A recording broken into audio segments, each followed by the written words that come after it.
Hey, what's up guys? Welcome to the vlog. I'm Mr. Gaza. Today we will be showing you how to remove the fuel pump from the Lexus SC300.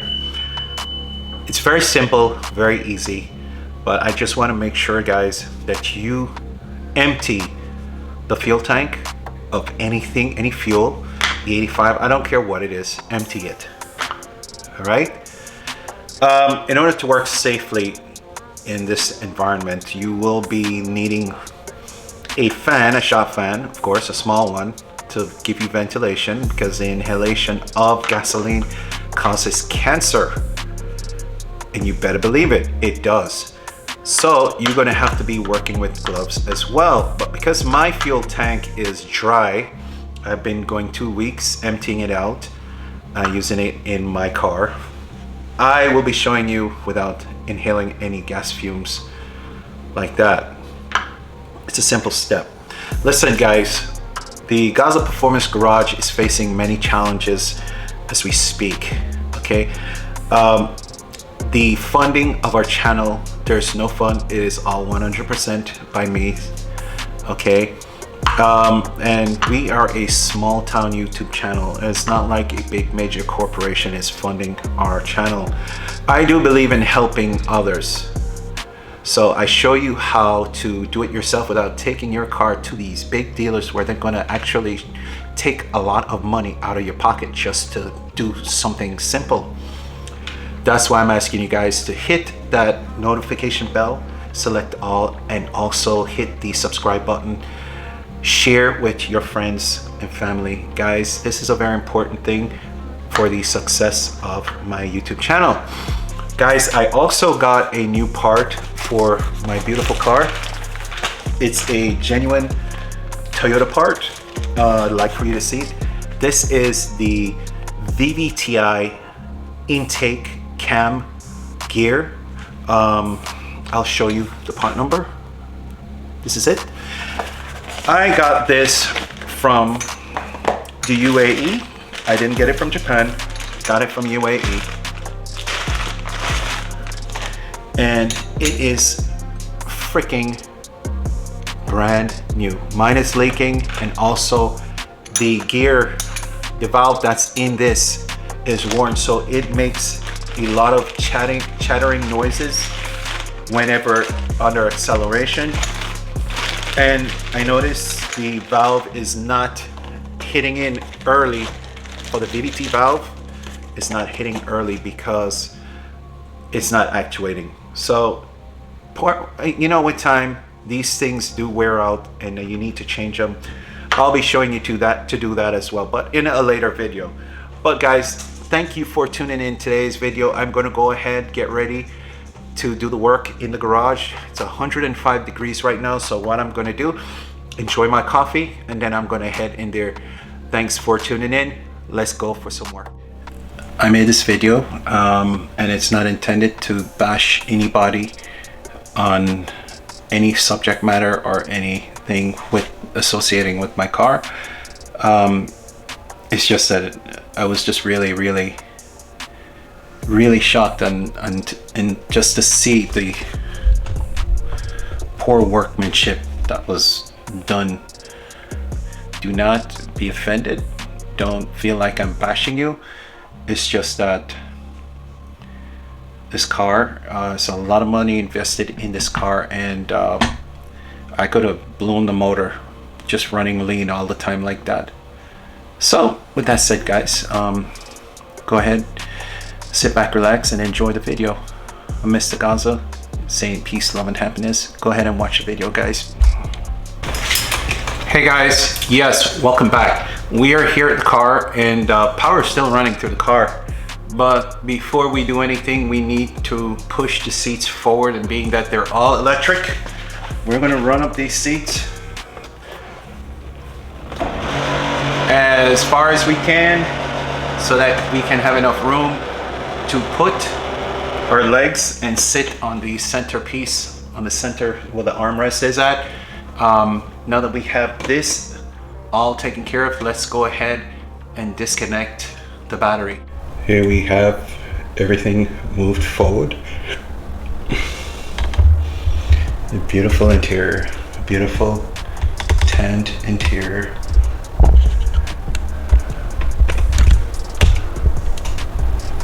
Wow.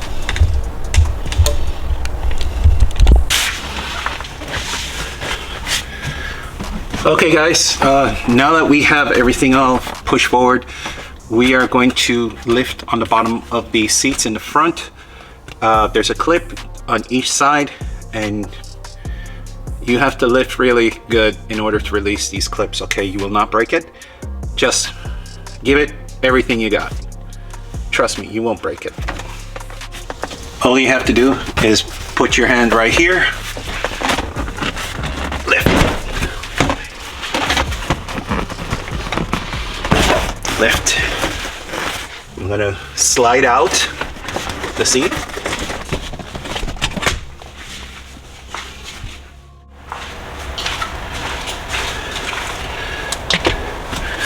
Okay, my peeps, we're back.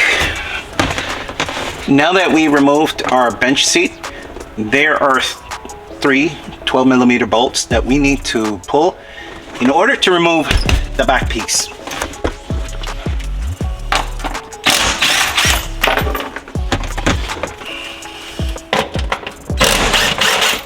Damn, cobwebs, what the f?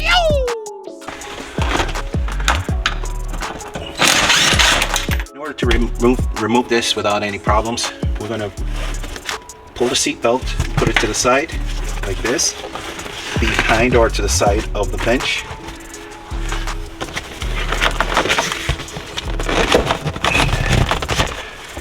Okay, and then we're gonna lift. We're gonna lift up. See, this came undone because it wasn't 100% behind it.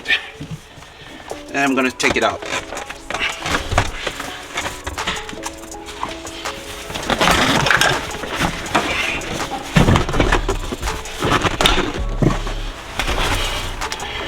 This is a back clip that goes to the top of the seat. It came out. I'm gonna put it back in. Just follow the way you see it right here. That's in. All right, my beautiful people. Here we have the hole for the fuel pump. Flat screwdriver.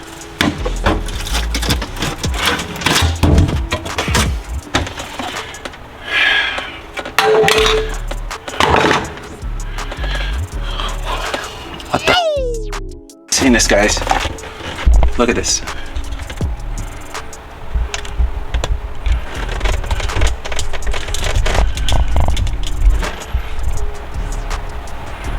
Are you seeing this, guys?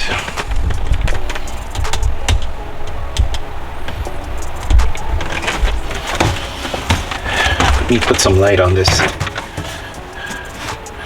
I've never seen shit like this before in my life. There's two wires that run to here. Two wires, and I don't know what this part is. They could have used this bulkhead instead of cutting into the dam. So that if I see two fuel pumps in there running off of one hot wire, that means this shit ain't good. Straight up. So now I'm gonna use the socket. Yeah, it's somewhere here. Yeah, I got this. 8. Yep, it's 8mm. I'm gonna go get my wrench and I'm going to open the garage door because I know there was some fuel left in here, and I know there's some fumes in there. And also I'm gonna see if I can remove this back plate. It can be removed. That's a 10. Use the noise to the fan. I have to turn the fan on in here in order to get some fresh air. I'm gonna pull this so I can get the hold of some wires. I know they're back there. That's what we're gonna do.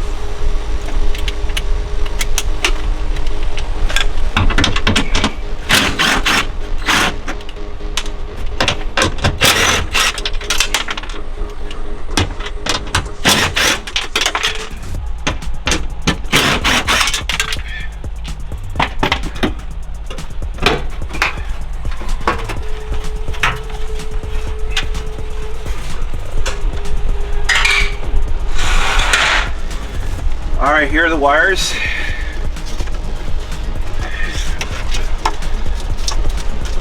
And I wonder if you should open the trunk. It's kind of too late. The power is off.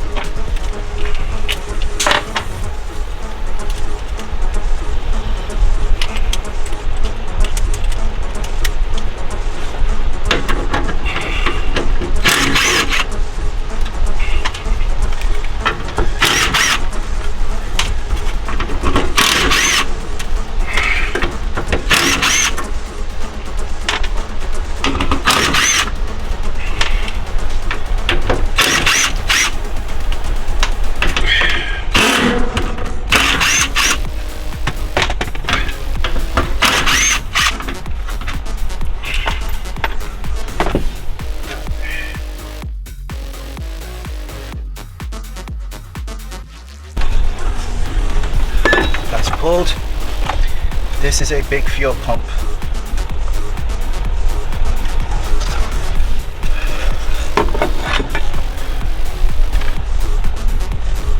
Yeah, my tank is empty. I got some residue. All right, guys. Apparently we have one fuel pump, a big Hellcat fuel pump. And that's what we're going to be working with. I don't get this, dog. What? Tell me something, man. How could you not put a clamp? Let me put you on up in here. How could you not put a clamp on the upper part of this?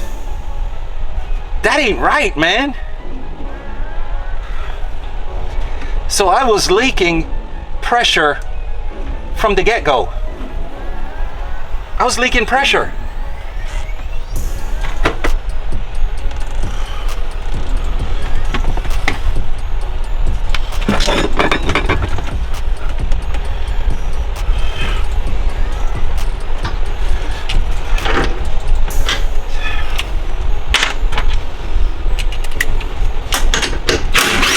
So what I'm doing right now,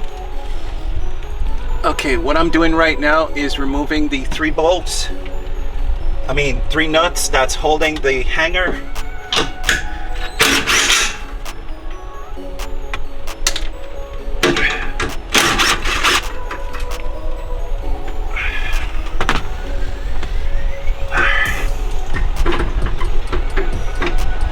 I'm going to get some cloth and a fuel line remover.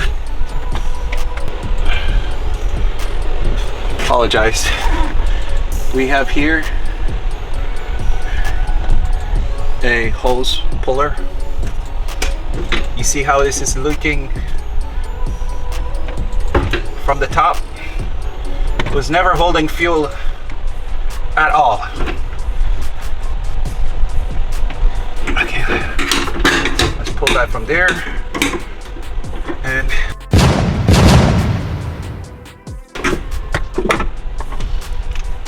And that's pressure. E85.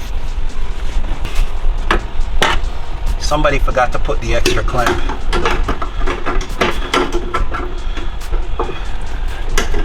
Come on, bitch, don't leak. Orange juice leaking out.